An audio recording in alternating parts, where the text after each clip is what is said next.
अस्सलामुअलैकुम वरहमतुल्लाहि वबरकातुहू। सूरह बकरा आयत नंबर 26 की आज हम तफसील पढ़ेंगे, लेकिन उससे पहले एक इम्पॉर्टेंट खुतबा था जो रसूलुल्लाह सल्लल्लाहु अलैहि वसल्लम ने ज़ुल्हिज्जा के मौके पर दिया था।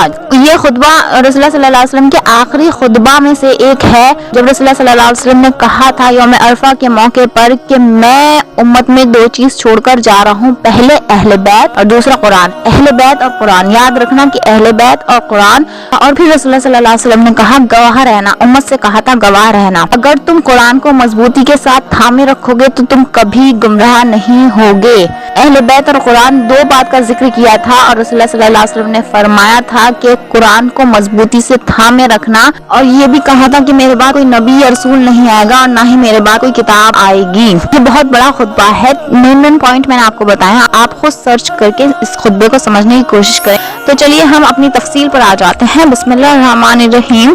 फासिक का मीनिंग होता है गुनहगार।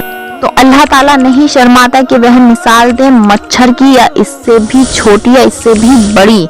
और वह लोग जो ईमान लेकर आए वह कहते हैं कि यह हक है हमारे रब की तरफ से, तो रहे वह लोग जिन्होंने कुफ्र किया तो वो कहते हैं कि क्या इरादा है अल्लाह ताला का इस मिसाल से, यानी मच्छर की मिसाल से, मकड़ी की मिसाल से, या इससे भी छोटी या इससे भी बड़ी मिसाल से। वो ये कहते थे कि जब ये कुरान अल्लाह ताला की किताब है तो अल्लाह ताला रब होकर मकड़ी की, मच्छर की मिसाल, इतनी हकीर सी चीजों की मिसाल क्यों बयान करता है।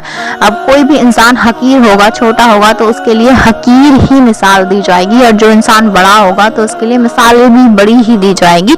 इससे पहले 23 और 24 आयत में बयान किया गया था, अगर तुम्हें इस कुरान के मानने में कोई भी शक है जो हमने अपने बंदे यानी रसूलुल्लाह सल्लल्लाहु अलैहि वसल्लम पर नाजिल किया है तो इस जैसी कोई सूरत बना लाओ। 3 से 4 बार ये चैलेंज दिया गया कुरान में, मैंने ये तफसील से बताया था। और बुला लाओ अपने शरीकों को, अपने शुहदाओं को अल्लाह ताला के सिवा, अगर तुम सच्चे हो तो। अगर तुम ना बना के ला सको, और तुम हरगिज ना बना के ला सकोगे, तो डरो उस आग से जिसका ईंधन होंगे पत्थर और लोग, जो कि काफिरों के लिए तैयार की गई है। आप तफसील जाकर देख सकते हैं।